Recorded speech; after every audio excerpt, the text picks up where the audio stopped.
उदयमन दास की कई माशूकाएं थीं। उनमें से एक थी कोलकाता की रहने वाली 26 साल आकांक्षा शर्मा।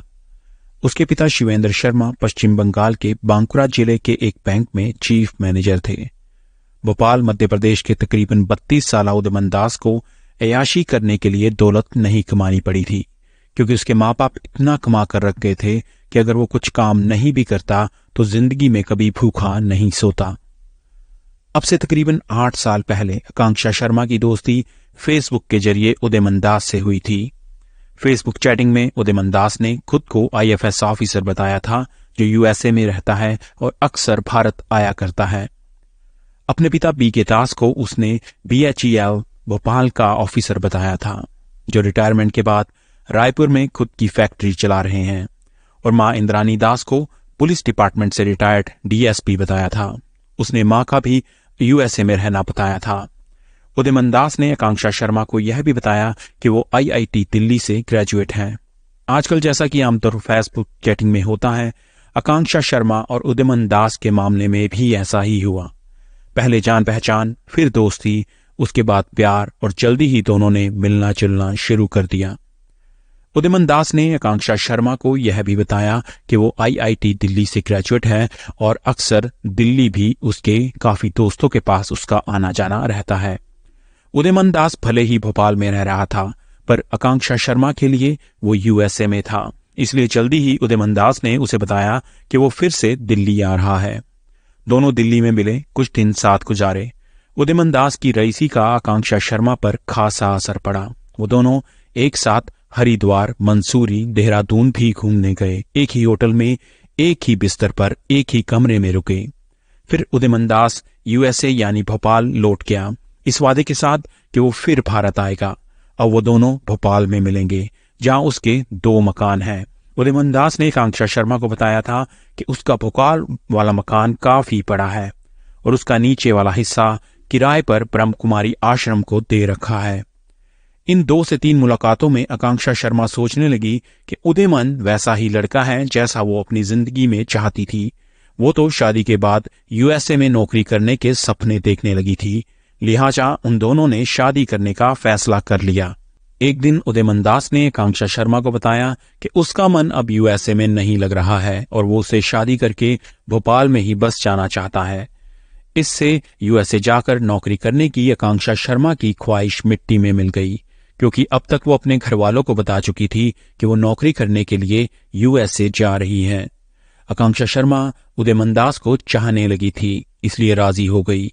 आज नहीं तो कल उसे USA में जाने का मौका मिल सकता है, इसलिए वो उदयमन की बताई तारीख पर बीते साल जून महीने में भोपाल आ गई। माँ बाप से हकीकत छिपाने के लिए उसने ये झूठ बोला कि वो नौकरी करने के लिए न्यूयॉर्क जा रही है। आकांक्षा शर्मा ने भोपाल के ही पिपलानी के कालीबाड़ी मंदिर में उदयमन दास के साथ शादी भी कर ली। इस दौरान वो फोन पर अपने घर वालों से बातचीत भी करती रही, लेकिन खुद को USA में होने का झूठ बोलती रही। कुछ दिन उदयमन दास के साथ वाइफ की तरह गुजारने के बाद आकांक्षा शर्मा को मालूम हुआ कि उसके पति ने उससे कई झूठ बोले हैं, क्योंकि ना तो वह कभी अपने माँ बाप से फोन पर बात करता था और ना ही उनके बारे में पूछने पर कुछ बताता था।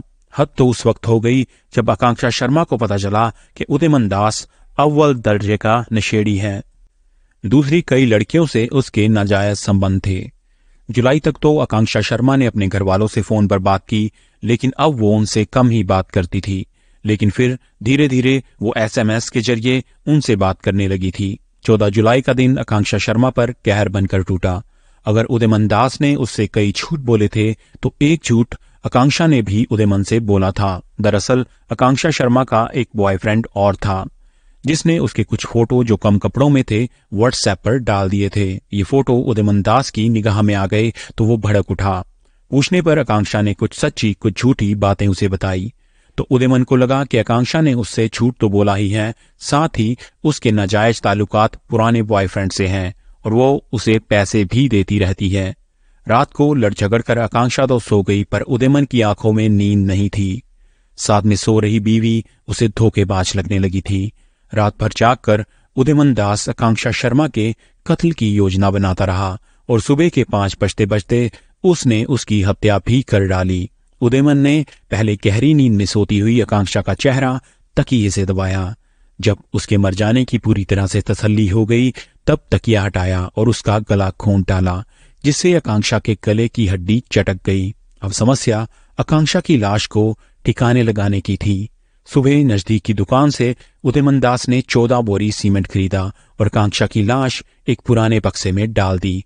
तकरीबन 10 बोरी सीमेंट खोलकर उसमें भर दिया गया, जिससे लाश जम जाए, बक्से से बदबू ना आए, और इसीलिए उसके चारों तरफ उसने सेलो टेप भी लगा दी। दोपहर को उसने अपने एक पहचान वाले मिस्त्री को बुलाया और कमरे में चबूतरा बनाने की बात कही। इस बाबत उदयमन ने यह बहाना बनाया कि वो मंदिर बनवाना चाहता है। रवि ने चबूतरा बनाने के लिए कमरा खोदा, पर चूंकि उसके सामने लाश वाला बक्सा नहीं रखा जा सकता था, इसलिए उदयमन ने चतुराई से उसे बातों में उलझाया और तगड़ा मेहनताना देकर चलता कर दिया। उसके बाद उसने बक्सा गड्ढे में डाला और उस पर चबूतरा बना दिया। खूबसूरती बढ़ाने के लिए उस पर मार्बल भी जड़ दिया। आकांक्षा शर्मा के माँ बाप बांकुरा में परेशान थे, क्योंकि धीरे धीरे उनकी बेटी ने SMS के जरिए भी बात करना कम कर दिया था। कुछ दिनों तक तो उन्होंने सब्र रखा, लेकिन किसी अनहोनी की यह शक हुआ तो उन्होंने आकांक्षा की गुमशुदगी की रिपोर्ट पुलिस में दर्ज करवा दी। बांकुरा क्राइम ब्रांच ने जब आकांक्षा के मोबाइल फोन की लोकेशन ट्रेस की तो वो साकेत नगर भोपाल की निकली।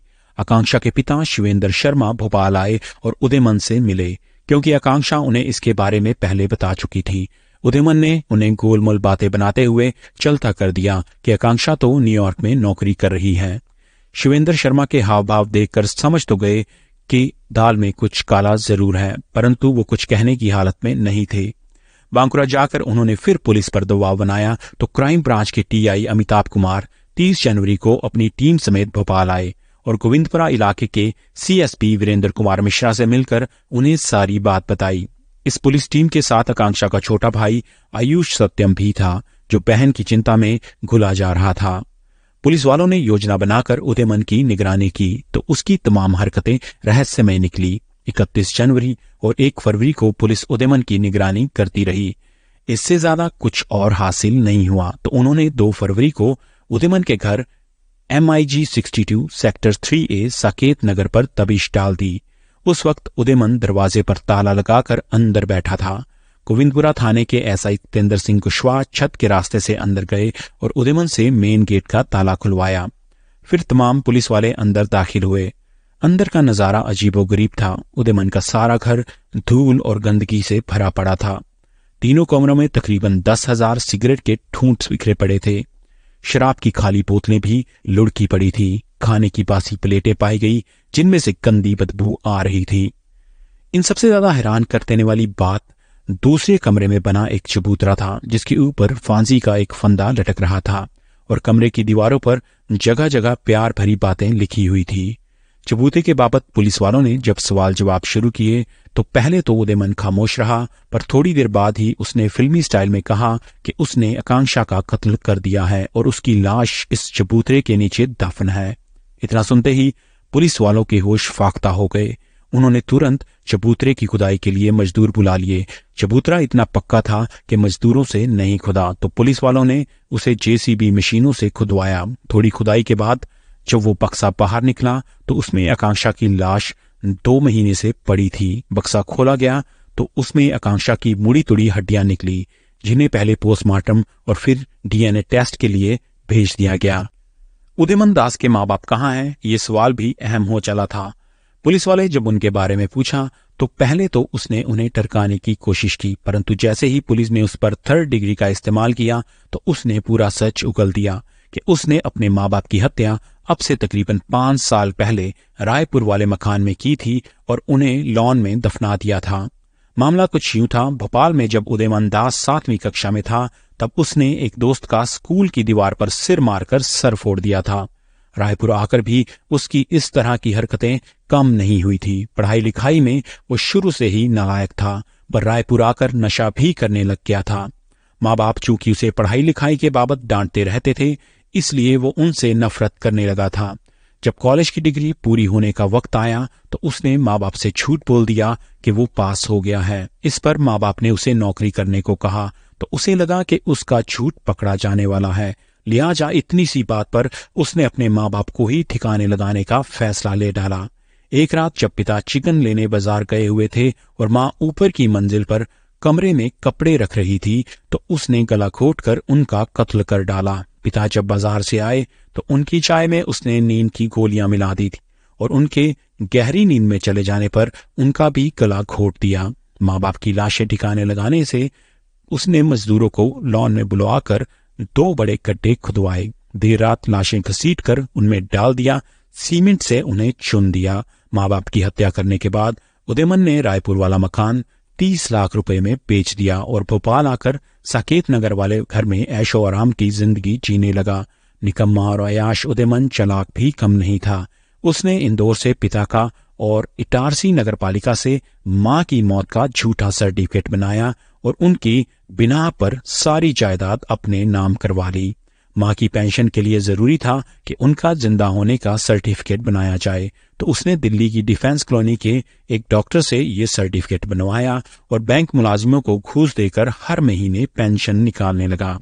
वैसे उदयमन दास के मामले से एक सबक लड़कियों को जरूर मिलता है कि फेसबुक की दोस्ती उस वक्त जानलेवा हो जाती है जब वे उदयमन जैसे जालसाज और फरेबियों के चंगुल में फंसकर घर वालों से झूठ बोलने लगती है और एक अनजान आदमी से चोरी छिपे शादी कर लेती हैं।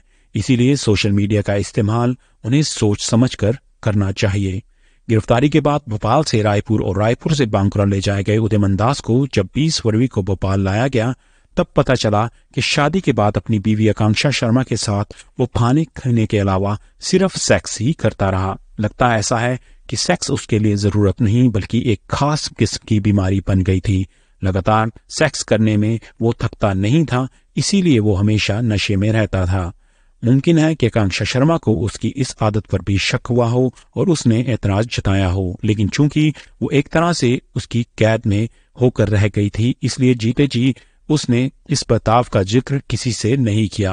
वो अपने घर वालों से भी पूरी तरह कट चुकी थी और पूछने पर उदयमन ने पुलिस वालों को बताया कि वो जब 8वीं कक्षा में था तब से वो जेब में इसी तरह की चीजें रखकर चलता था कि क्या पता कब कोई लड़की ये सब करने के लिए राजी हो जाए। तो बचपन से ही उसका दिमाग इन्हीं कामों में था। लेकिन सबसे बड़ी गलती आकांक्षा शर्मा जैसी उन लड़कियों की है जिन्हें एक फेसबुक फ्रेंड के ऊपर इतना विश्वास हो जाता है कि वो अपनी जीवन का एक अहम फैसला जो कि शादी होता है वो भी करने के लिए राजी हो जाती है। तो दोस्तों ये थी आज की कहानी। जल्दी ही मिलेंगे क्राइम पीडिया चैनल पर नई कहानी के साथ। Please like, subscribe and share. और आपके इस कहानी के बारे में क्या थॉट्स हैं प्लीज बताइएगा कमेंट करके।